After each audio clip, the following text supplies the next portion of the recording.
Seria mais alguém? E cá estamos.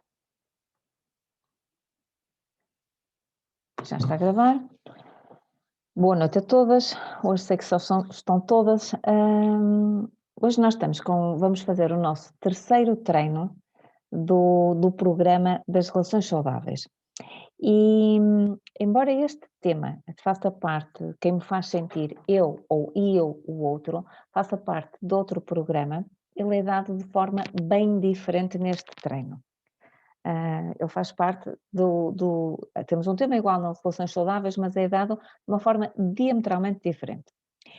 E para fazer aqui só uma breve introdução, nós já vimos que as emoções são um impulso para a ação. São algo, não é, que quimicamente o nosso corpo produz, que é sentida no corpo, não é? O palco é o corpo e que nos impele para a ação.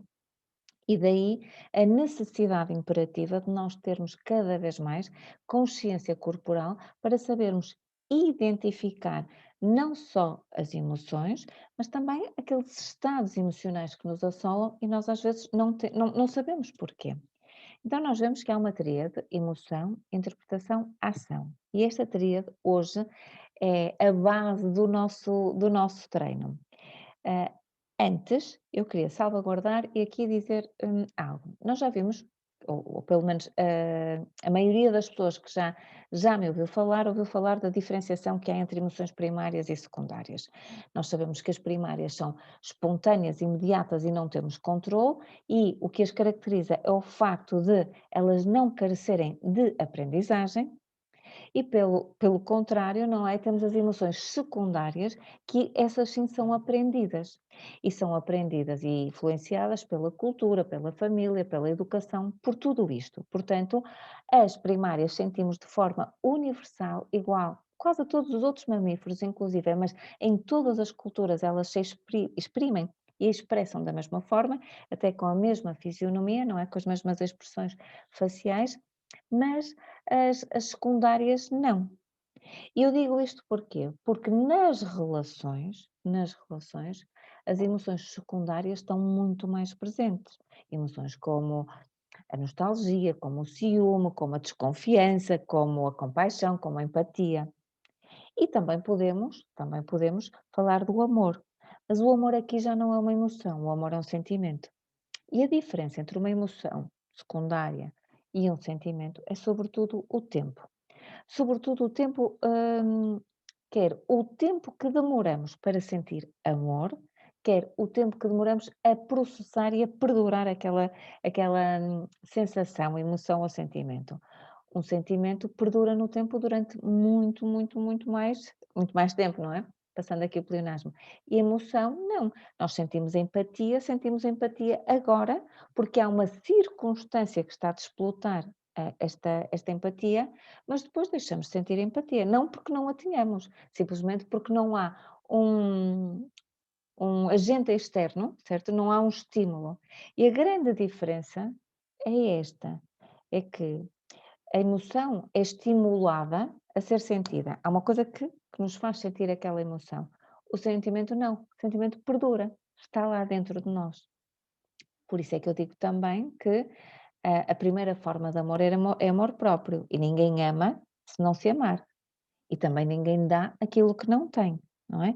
Portanto, o amor está sempre presente. Quando há amor próprio, o amor está sempre presente em nós. E porquê é que eu hoje estou a explicar isto, né? Estas diferenças? Para que nós compreendamos a diferença entre uma coisa e outra. E para irmos só um bocadinho mais além, nas emoções secundárias ou as emoções que são sentidas no corpo, os sentimentos não, hum? Também os sentimos, mas têm outra origem. As emoções são sentidas no corpo e numa zona límbica, ou seja, numa determinada zona do cérebro, são produzidas, mas tem esta imediatez e esta reação visceral que nós sentimos. O ciúme, embora seja uma emoção secundária, é visceral, não é? Quando o sentimos, não o conseguimos controlar. E muitas vezes não sabemos porque é que o estamos a sentir, ou o que é que desplotou. Foi só uma troca de olhares, foi só uma coisa, foi qualquer coisa, não é? E nós já estamos a sentir. Em contrapartida, para sentirmos amor, é preciso mais. Então, o amor tem, porque é um sentimento, e como todos os sentimentos, necessita que esteja envolvido, digamos, quase todo o cérebro, não só a zona límbica, mas tem necessariamente que ter a participação destes centros superiores, digamos, do neocórtex. Se nós tivéssemos que dizer que numa determinada zona, perdão, do cérebro está a emoção, aqui fora está um bocadinho mais de razão, está um bocadinho mais de, de entendimento, está um bocadinho mais de reflexão. E o amor precisa disto. Então, se nós percebermos que emoções e sentimentos são aquilo que mais povoa as relações, a pergunta é como é que isto está ligado ao tema da sessão de hoje, que é quem me faz sentir, eu ou o outro. Ok.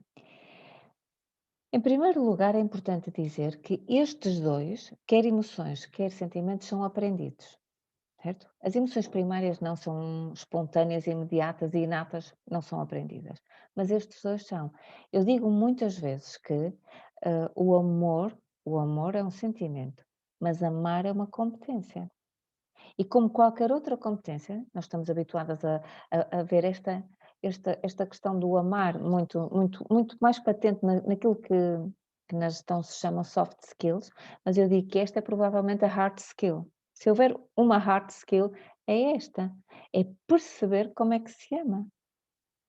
Isto é algo que se desenvolve ao longo da vida e sinceramente eu não sei quando se para de aprender, quando se para de aprender, porque porque é um treino constante e permanente, baseado no autoconhecimento, na autoconsciência e depois sim no autocontrole, para percebermos que decisões tomamos.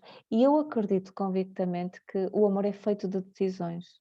O amor é feito de decisões, porque as paixões, aquilo que nós vamos sentindo, tem origem noutras zonas do cérebro, muito mais emocionais, muito mais impulsivas, emocionais e até reptilianas, que, ou seja, é outro cérebro ainda mais primitivo, que na verdade está encarregue de uma função de acasalamento, mas de uma função de acasalamento mais, eu nem digo mais física, digo mais mecânica, para a perpetuação da raça. Portanto, nós temos 3 cérebros, e este reptiliano é o primitivo, que nos permite que nos permitiu a nós humanos evoluir e acasalar para fazer, que a nossa raça, não é, perdurasse aqui neste planeta. Depois temos esta zona límbica, que é aquela onde já começa a haver envolvimento emocional, e depois temos outra zona, que é o neocórtex, que é uma zona muito mais recente em termos evolutivos, e essa zona já exige compreensão. Esta zona já exige que funções superiores, ou seja, a compreensão, o entendimento, o raciocínio lógico, já entrem no pensamento e nesta questão dos sentimentos.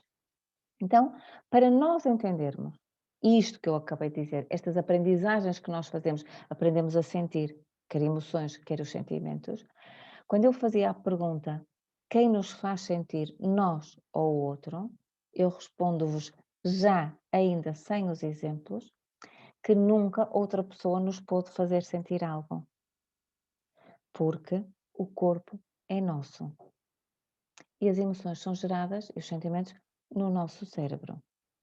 Então, isto pode parecer um bocadinho pouco romântico, pode parecer um bocadinho paradoxal até, mas a verdade é esta: o palco é nosso e somos nós os atores. Agora, o que acontece é que o outro vai desplotar em nós qualquer coisa que nós aqui temos armazenada. E o que é que nós temos aqui armazenado? Sobretudo memórias, aprendizagens, certo? Vivências, mas é tudo memória. Portanto, o que o outro vai desplotar em nós é sempre memória. E por isso é que foi importante dizermos até agora que quer sentimentos, quer emoções secundárias são aprendidas. E aprendidas na família, na história, no meio onde nós estamos inseridos. Então, vamos dar aqui um exemplo do que é um gatilho a ser acionado. e porque é que muitas vezes nós nos apaixonamos por uma pessoas ou nos enamoramos por umas pessoas e não nos enamoramos por outra, porque é que nos sentimos atraídos por um. Há gatilhos que são acionados, certo? Vamos esquecer estas questões da química, como as pessoas falam, porque na verdade a química é muito subjetiva, nesta questão entre humanos e nas relações, e vamos imaginar o que é um gatilho. Um gatilho é algo que uma pessoa pode dizer ou fazer e que vai despertar em nós uma reação. E coisas muito básicas às vezes. O que é que nos faz atrair ou não atrair por uma determinada pessoa. Eu trouxe aqui um exemplo que diz, numa conversa, vamos imaginar um casal que se está a começar a conhecer, eles estão a jantar e ele diz esta frase: "Eu acho que um casal deve partilhar tudo". Só esta frase. Eu acho que um casal deve partilhar tudo. E de repente, ela é assolada, não é? Como eles ainda não se conhecem, vamos falar por uma emoção de desconfiança, de um desespero, de uma inquietude até. E a frase, factualmente, é: "Eu acho que um casal deve partilhar tudo". E o que esta mulher pode entender está relacionado com a sua própria história de vida, que pode ser, hum, os pais estavam casados, sempre foram casados, não é? Ou foram casados com comunhão geral de bens, porque eram pessoas mais antigas. A mãe era filha de muito boas famílias, trazia uma pequena fortuna consigo, mas o pai, como tinha vícios, acabou por perder tudo e a família passou momentos de grande dificuldade. Portanto, quando este rapaz diz: "Eu acho que um casal deve partilhar tudo", é esta memória que está guardada no corpo, porque ainda não foi processada, trabalhada de forma consciente, que é acionada. No entanto, nós vemos que é a história dela que a faz sentir. Porque se nós fôssemos para o lado dele, eu acho que um casal deve partilhar tudo. Vamos imaginar que ele teve uns pais que sempre se deram lindamente, que partilhavam tudo, mas quando ele fala de partilhar tudo, partilhar todos os momentos, contavam tudo um ao outro, desfrutavam da companhia um do outro, e até, quiçá, trabalhassem juntos, tinham uma pequena venda ou o que fosse, e partilhavam tudo. Mas o que ele diz é partilhar momentos. E é a história dele, que o faz dizer: "Eu acho que um casal deve partilhar tudo". E a história dela interpreta isto à luz daquilo que viveu. Portanto, temos duas narrativas que, aliás, a narrativa é a mesma, a interpretação da narrativa é que é diferente, fruto das histórias que vivem. E garanto-vos que dificilmente este casal consegue entender-se. Porquê? Porque com estas histórias de vida, não é difícil que eles consigam entender. Então, para que nós percebamos, isto é um gatilho, certo? Hum, um gatilho que é acionado quando alguém diz algo. Agora temos outra situação, que é quando eu não me digo a verdade, ou quando eu não digo, não verbalizo a verdade que sinto. Isto é a mesma coisa que dizer quando eu não falo com autenticidade, mas é com autenticidade emocional, não é? Porque eu nem sempre, ou na maioria das vezes, eu minto-me de forma não consciente. Então, um exemplo. Uma mulher que, ou um homem, o que for, mas que diz, no mesmo cenário, estamos num restaurante, o que for, num primeiro encontro ou nos primeiros encontros, aí eu sou uma pessoa muito independente. Eu gosto de ser muito, sou muito independente. E a pergunta é, por que razão ele ou ela diz isso? E vamos imaginar o cenário. Esta pessoa foi abandonada em criança, esta pessoa acabou por casar e ter e ser abandonada pelo companheiro, certo? Aquilo não correu bem. E o que traz é um historial de abandono, um historial de perda, de solidão, que faz com que, quando ela verbaliza o "eu sou muito independente", Isto é o oposto daquilo que ela está a sentir, mas ela não tem consciência. E diz: "Eu sou muito independente". Ah, e quando diz: "Eu sou muito independente", está a dizer isto para quê? Não é? Porque há sempre um objetivo. Está a dizer isto para não sofrer, está a dizer isto para não criar expectativas e, sobretudo, está a tentar garantir que o outro, isto de forma linear, lhe vai dar aquilo que ela quer, que é a suposta liberdade. A suposta liberdade. Mas por isso é que muitas vezes estas pessoas atraem pessoas casadas, pessoas com relações, porque é isto que começam a emanar. Mas, mas, na verdade, o que almejam e o que mais desejam é o que está no subconsciente ou no inconsciente e que as obriga a dizer aquela frase, que é o oposto. Quando dizem eu sou muito independente, o que sentem cá dentro é uma vontade e uma necessidade imensa de conexão, de partilha, de criar relação sólida com outra pessoa. O que sentem é uma profunda solidão e o que desejam é companhia.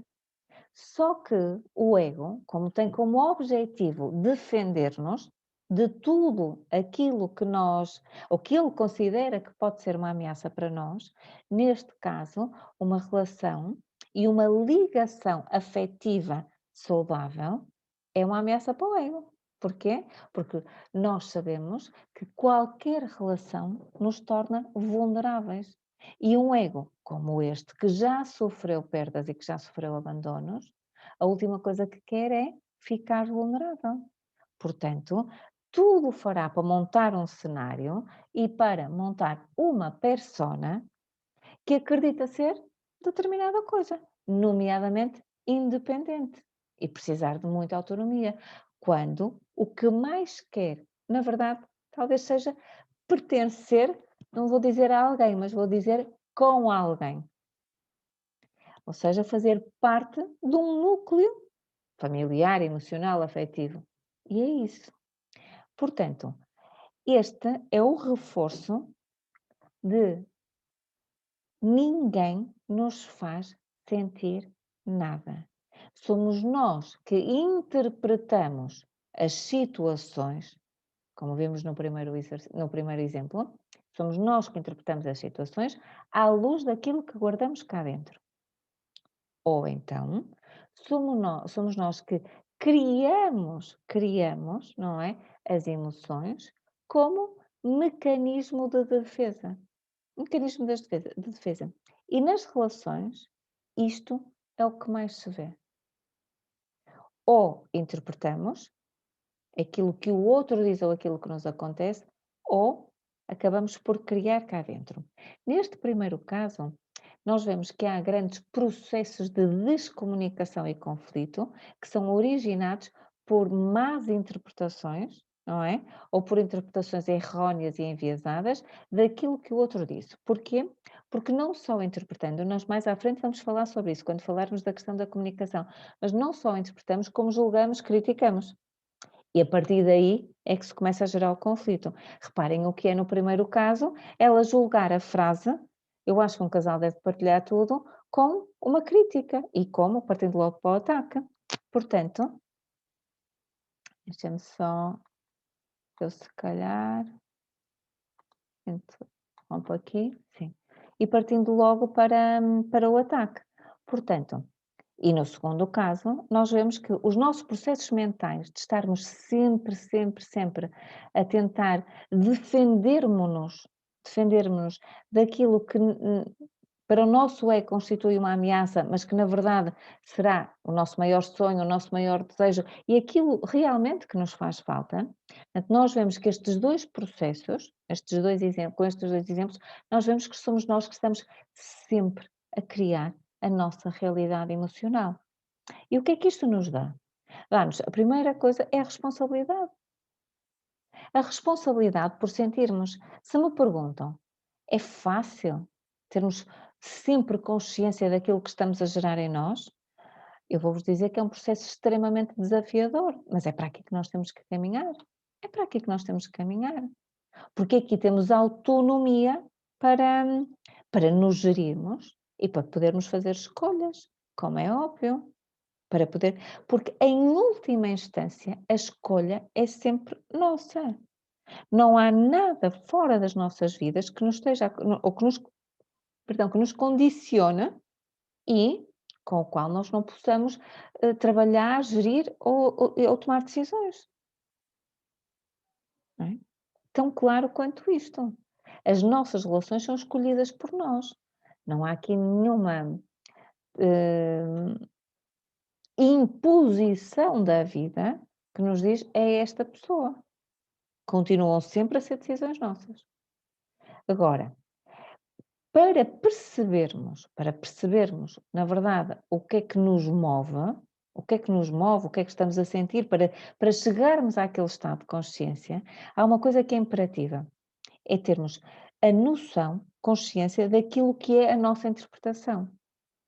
E por isso é que é muito importante separarmos factos, não é? A realidade, a palavra, o facto da interpretação. E para isso eu sugiro-vos um exercício, como sempre. Temos 6 minutos e é o tempo de fazer este exercício. Portanto, para nós percebermos se estamos a decidir baseada num conflito interno, não é? Porque se nós decidirmos, reparem, ah, se não nos causar conflito, tudo bem. Nós estamos aqui precisamente para perceber as situações que nos geram conflito, porque cada conflito é desta fricção e desta atração que se cresce. Quando há uma frase que diz que é mares brandos, não é? Ou mares calmos, nunca fizeram bons marinheiros.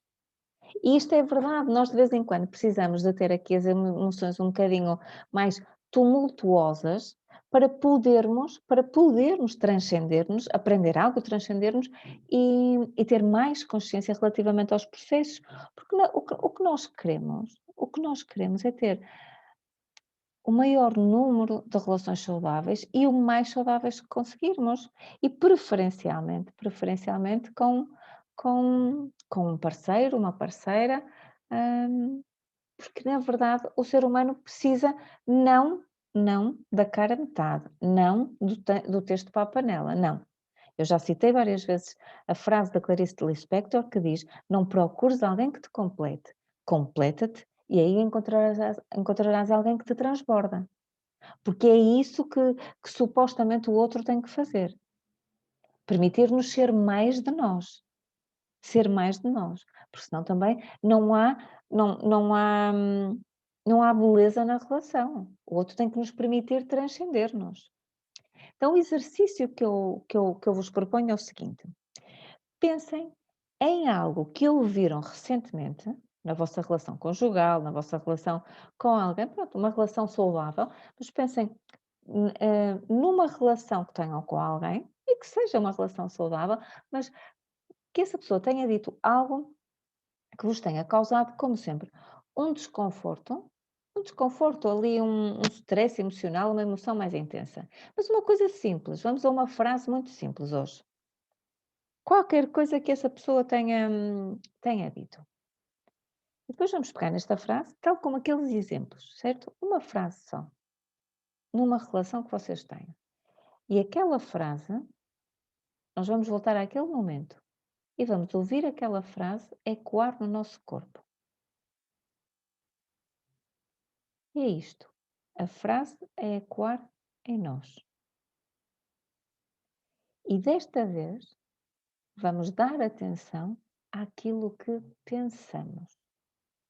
A pessoa disse aquela frase e de imediato o que é que nos ocorreu? O que é que apareceu na nossa mente? Quais eram os pensamentos? Quais era o tema? Qual era o tema, aliás? Para onde é que fomos? Aquela pessoa diz isto e para onde é que nós fomos? E vamos perceber qual era este tema, este assunto que andava na nossa cabeça e que percorrido fizemos. Que fomos para a frente, fomos para trás, pensamos naquilo e mais naquilo. Se projetamos, vamos dar atenção aos nossos pensamentos. O que é que essa frase pequena originou? Qual foi o percurso mental que nós percorremos?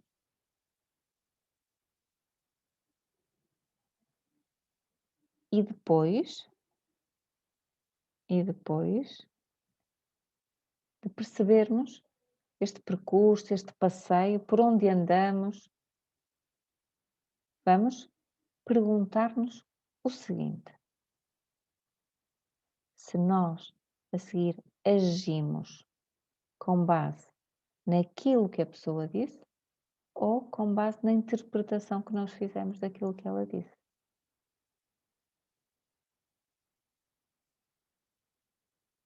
Pegando na frase, depois pegando no percurso todo que fizemos. Decidimos agir baseado em quê? Na frase ou no percurso? Na interpretação toda que nós fizemos. Eu penso que aqui, provavelmente, nós percebemos o quão influenciados somos pela, pela nossa história de vida. E ao longo da nossa vida, e estes treinos baseiam-se muito nisto, estes treinos, mais do que uma aprendizagem formal, são um processo de desconstrução formal. Aqui nós chegamos, vimos, para nos desconstruirmos e aprendermos a ser de forma mais genuína e mais autêntica. E acima de tudo, a atenção que nós temos aqui é não para com o outro, mas sobretudo para connosco.